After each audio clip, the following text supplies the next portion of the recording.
I'm Femi Okay. I'm Malika Bilal, and you're in the stream. Today, protests in Iran. What happened while the country's internet was shut off? We'll speak to people inside Iran for an update. And since several of our community members requested today's topic, we want to hear from you. What questions do you have for our guests? Send us a tweet or join the live chat streaming right now on YouTube. Hi, this is Jasmine Ramsey. I'm the Communications Director of the Center for Human Rights in Iran, and you're in the stream. A sharp increase in the price of petrol sent Iranians to the streets this month in anti-government demonstrations that turned deadly and destructive. Protesters burned banks, government buildings, and clashed with police following a November the 15th fuel hike. According to Amnesty International, more than 140 people were killed in various protests across the country. That death toll has been disputed by the Iranian government. Part of Tehran's response was to shut down the internet for several days, creating even more challenges in verifying the extent of the unrest. On Wednesday, Iran's supreme leader said that protests have been contained. He also blamed demonstrations on a conspiracy involving the United States. So with us to discuss Iran's fuel price protests and the fallout, Negar Mortazavi, a journalist and diplomatic correspondent with The Independent. In Tehran, Sayed Mustafa Khoshashim, a political analyst and professor of media studies. Also in Tehran, Al Jazeera correspondent Dorsa Jabari. Hello, everybody. It's really good to have you. I actually want to start with a comment from November the 27th from Iran's supreme leader and the reason he felt the protests got underway and who was behind the protesters. Have a listen. It was a deep, extensive, and very dangerous conspiracy that cost them, the U.S., so much money and effort. They wanted to use an opportunity to carry out this move, which was an act of destruction, arson, murder, and vandalism, under the pretext of a gasoline price increase. They thought that they had found the opportunity and brought their troops to the field. This move was destroyed by the people. Mustafa, that is one take, a conspiracy, the US is involved, it's a plot. If you were looking at what happened over the last couple of days, how would you characterize what happened? What took people out on the streets?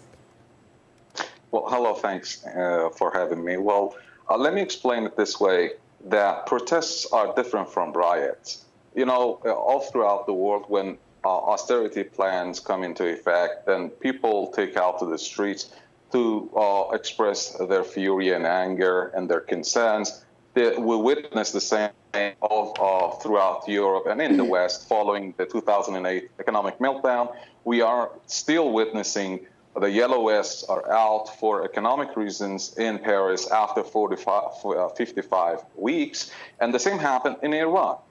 President Rouhani brought the gas rationing and gas hike, the gas price hike plan into effect in a wrong way.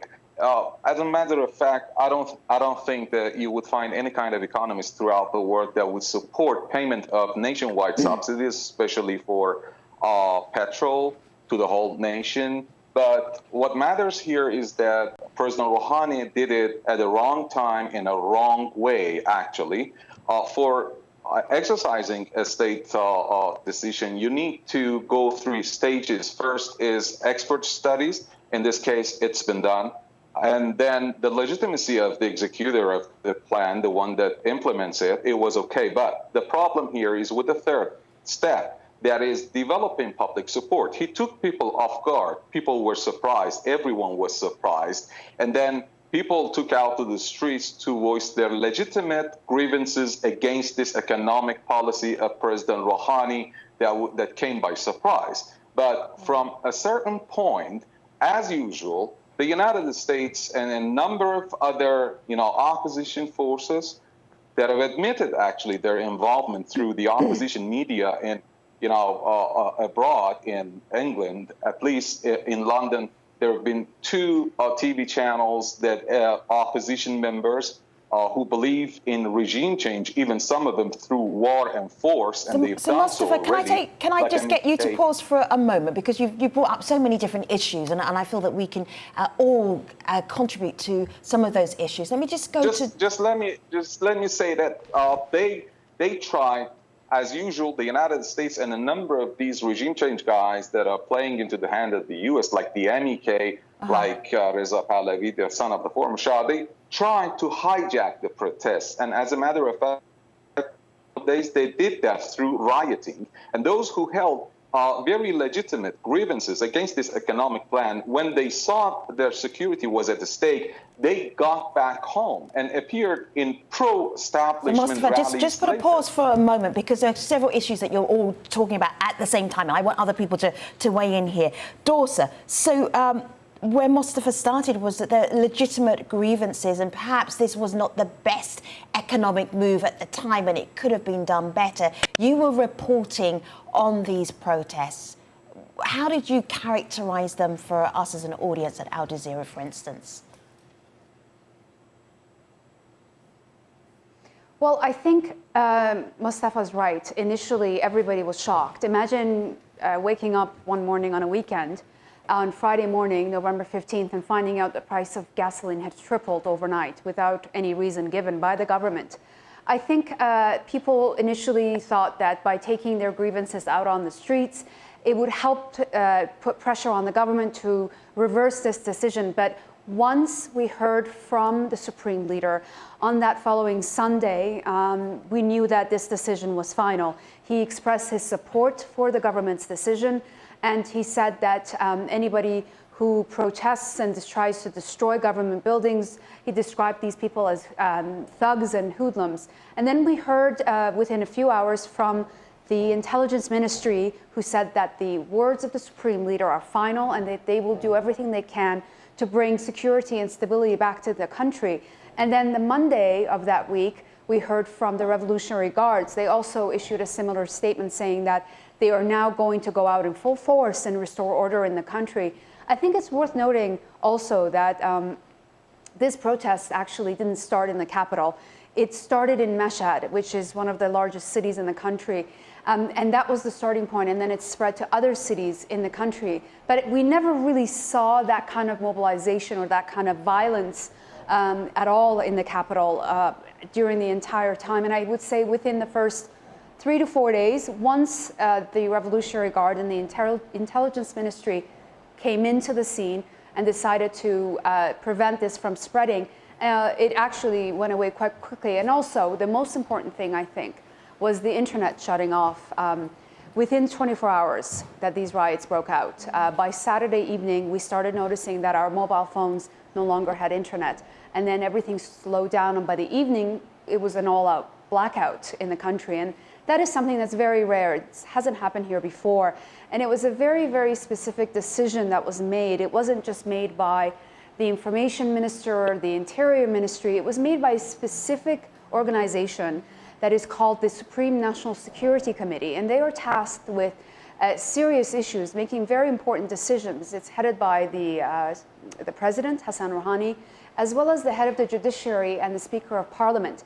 And their decisions are actually, the final say after they make decisions is approved by the Supreme Leader. So this group has a tremendous amount of power and decides what direction the country goes in domestically, as well as when it comes to Iran's foreign policy and also its nuclear program. So there are a lot of different elements at play, but I think the most surprising decision was the internet blackout. And Dorsa, to that point, because of the internet blackout, it was so difficult and still is really to figure out what is happening on the ground and what the realities are. So I want to bring up this tweet, Dorsa. I'll give this to you actually, Nagar, based on what Dorsa was saying. Amin here on Twitter says, watch the videos which have been shared by #Iranian protesters. You cannot find someone saying, please make the gasoline cheaper. They all say they don't want this regime anymore. So talk to us about what you're seeing and what you were hearing on why people were out in the streets. Was it really the fuel increase, the fuel price increase, or was that just the spark to underlying discontent? Just to add to what Dorsa was saying, this decision wasn't just made by the administration, it was made by all different factions, the highest echelons of power in the entire state. So it's not just one side of the political system. And it was definitely ignited by the hike in fuel price. Like Dorsa said, on a weekend you wake up and it's tripled. But then it quickly turned political. The slogans become political, whereas economy is essentially political, because if you see the mismanagement of the government, if you see high corruption within different factions, all the way to the top of the state, it just adds to the anger, and people feel like the economic misery, the crisis that they're in is actually part of the way the country is being ruled, which is very political. That's why we hear very radical slogans on the street. It's actually not the first time we're hearing them. This has been a continuation of the end of 2017, 2018. There were series and series of protests in multiple cities across Iran. But what's new, as Dorsa said, is the internet shutdown. There had been intermittent shutdown of internet in areas where there are protests, on mobile phones or things like that, but this complete blackout of the entire country, home and phone, is just a very terrible sign of basically not wanting the news of this to get out, and it was semi-successful. Let me show you, and you can listen to Iran's communication minister. He makes an apology and explains why the internet was shut off in Iran. Have a look, have a listen. The heavy responsibility of maintaining peace and security of the country is on the shoulders of top security bodies. At the beginning of the unrest, the decision to limit the internet was taken to ensure peace for the society and the people, and then it was delivered to internet operators. I should apologize on my behalf for all the problems you have been through during this period, on my behalf and as a member of the government and the ruling system. Mustafa, how do you limit the internet? How does that happen? Well, let me correct a number of mistakes in here. First, about the internet, the media personnel, news agencies, they were, as well as media outlets, they were not disconnected. They had the internet, first of all. And very fast, the Iranian administration of President Rouhani tried hard to bring back a number of centers online, like a number of academic centers in each cities, as well as some sectors that vitally needed the net, like for supply and so forth. But importantly, my second point is some people are trying hard in order to exonerate President Rouhani's administration, projecting the blame on everyone in this establishment. That's not the case, since I have lots of documents and information about this as a journalist, and I know that President Rouhani, as I said before, everyone is supporting a reduction of subsidies or targeted subsidies through cash handouts. Do you think I can bring you back on topic? Because it was something that I was really curious about, and you as a journalist would be able to appreciate this. How do you limit the internet? About this. Yeah, but you keep saying, let me just do this, and I'm really curious, because we only have a certain amount of time. Yeah. How do you limit the internet in Iran? How do you do that? Yeah. First of all, everyone was brought back. I mean, the net, the mobile data, as well as the It's Wi-Fi, okay if you don't want to answer it, but I just would like to get an answer if possible. Fine. How do you limit the internet in Iran? Why not? Well, this is something that you need to ask the officials, and not me. They have a very complicated system. Okay, so you don't know. All right. Really, because I'm not an IT guy, first of all. Let me explain a little about that. That was President Rouhani, actually, who chose the timing, who chose, actually, the manner of its implementation. He had a number of other options to earn the same amount of money that he plans to earn through rationing petrol. He could have done, a lot of other things, including, for example, according to data and plans that had been presented to him, making petrol engine Mustafa, you're confusing me, because we've moved on to the internet and the internet limitation that's happened over the last couple of days, and now it's beginning to come back again. Because there are a lot of people that are trying to do so. I'm sorry about that, but there are many people who are trying to clean President Rouhani of this wrong move. And I don't know why, because there are facts on the ground that provide us with this very simple fact that it was President Ghani. Okay, I'm going to just put that on pause for a moment. Malika, can you move us on a little bit? Of course, Thanks. because we are an internet-savvy show and we rely on the internet to power us. This was the number one thing that people wanted us to know about Iran. So just want to share a few tweets from people who asked us to cover this. Aya's one of them, who said, at the time, this is November 20th, the internet blackout in Iran has been going on for almost 100 hours. Coverage would put pressure on the government to turn it back on. Maximus says the shutdown has created an echo chamber inside Iran in order to prevent the news of a violent crackdown on protesters from getting out. But I want to share with our audience this graphic because this will show you exactly what it looked like. So this from netblocks.org updates 65 hours after Iran implemented a near total internet shutdown. Some of the last remaining networks are now being cut and connectivity to the outside world has fallen further to 4%. You can see this here. This is November 19th. Now we got a comment from someone who works at this organization on what it's like now. He's actually the executive director at NetBlocks. Here's what he told the stream. It's been almost 2 weeks now since Iran cut off the internet, switching off connectivity for an 80 million population.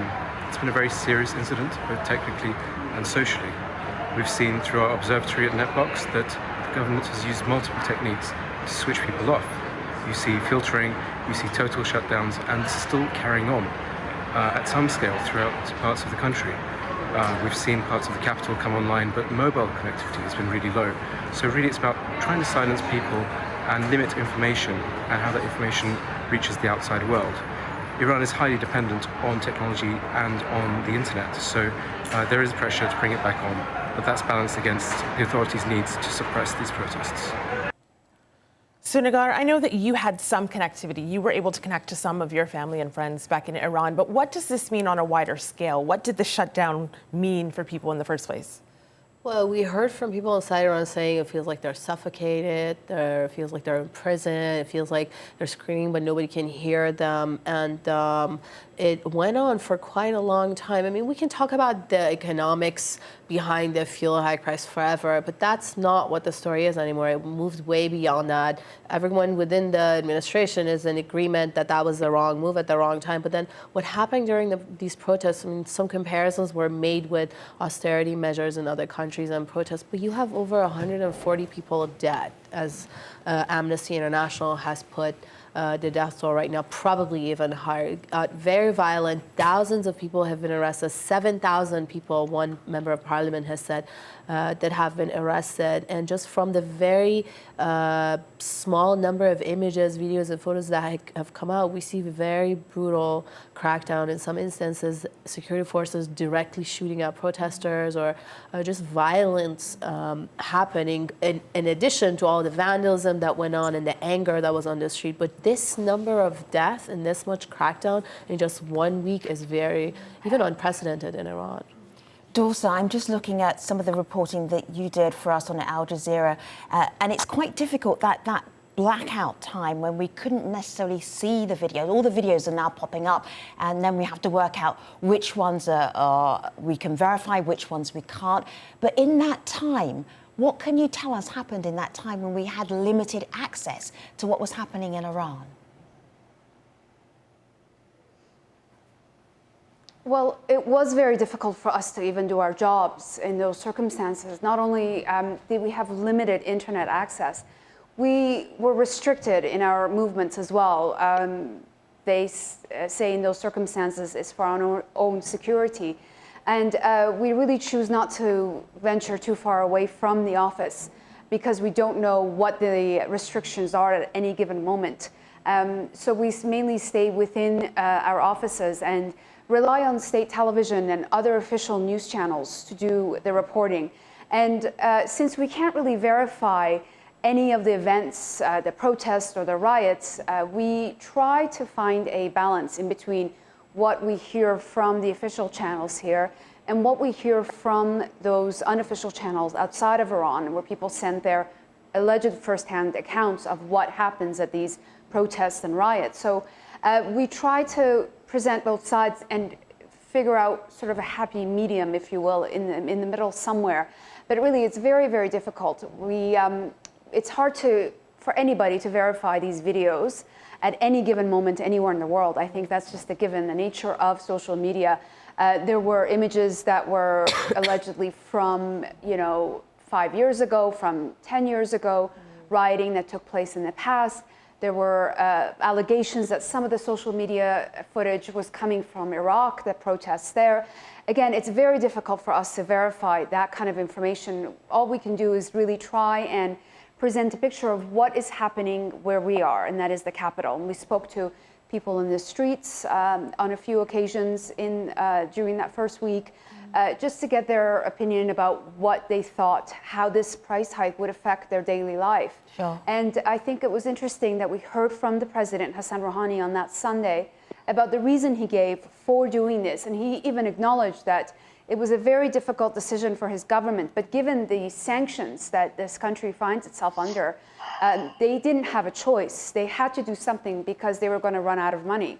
They had to find a way to increase the budget, the income for the government, and to try and help nearly 60 million Iranians that are living below the poverty line. Sure. That was the explanation given by this government. May I jump in? Mustafa, go ahead. May I jump in? Oh no, that's the wrong understanding of what President Hassan Rouhani said. Rouhani has been claiming that they are not going to make any kind of revenue through this new scheme. He has stressed that somewhere around 31,000 tons would be the earning, the estimates show actually, and every real of it would be given to the lower classes of the society. So this plan is basically not related to the sanctions directly, but of course, as sanctions make it harder, make life harder for the lower class society, President Hassan Rouhani has come up with a scheme, as he says and claims, to help the poor. That's the target of these cash handouts that they say they would give to the public, and they've started giving out to the public. But this is not something that's supposed to have any kind of reference for President Rouhani. That's what he claims. Actually. All right, thank you for weighing. Thank you for weighing in there. We're right at the end of the show, Mustafa. So do excuse me. I just want to get one more comment from Nigar, which is after all of this time, the violence, the protesting, the internet being limited. The other end of that, what is the fallout? What is happening right now?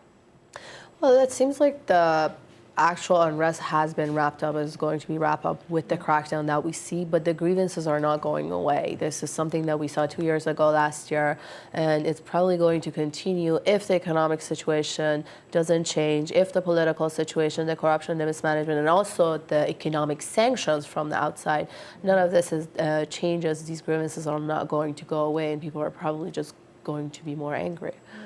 So you mentioned the grievances aren't going to go away. We have a question on YouTube from Elizabeth who says, who benefits from gas prices being tripled? Why won't the government reverse that decision, especially since the people are protesting against it?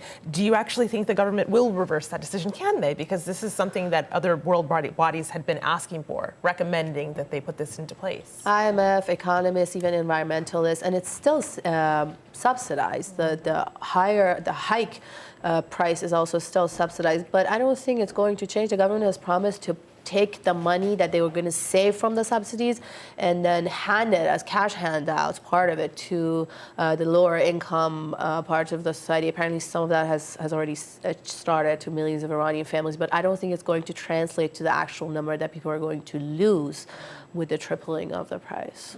And then just very briefly, you have family, obviously, in Iran. And when you talk to them, when you reach out to them, how are they feeling right now? Well, my friends and family mostly live in Tehran, so they've been away, as Dorsa said, from the heart of the unrest and the violence. But it's just the internet shutdown was something that affected everyone. And not only us from the outside, but even Iranians inside Iran were not quite aware of what's happening within the country because of the internet shutdown, which is also interesting. But now it's like slowly coming out, the images. And Thank you, videos. Nigar. Thank you, Dorsa. Thank you, Mustafa. We really appreciate you being on the stream today, helping us understand the most recent Iran protests. As of the time we have, thanks for watching. See you online.